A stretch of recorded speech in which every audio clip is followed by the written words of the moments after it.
Do you want to switch your Pokemon Go account from Google and want to log in via Apple ID or Facebook ID? If your answer is yes, no worries. Let me help you out. In this tutorial, I will show you how to switch your Pokemon Go account by using your Android or iPhone. So, let's get started. To do that, open the Pokemon Go app. After that, tap on the Pokeball icon. And now you can see the gear icon at the top right corner. Tap on it. Scroll down. Find out the sign out option. Tap on it. After that, open again the Pokemon Go app. And tap on the returning player.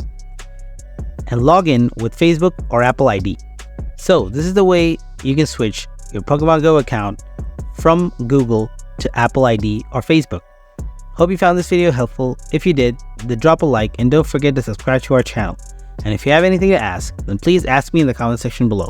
Thanks for watching.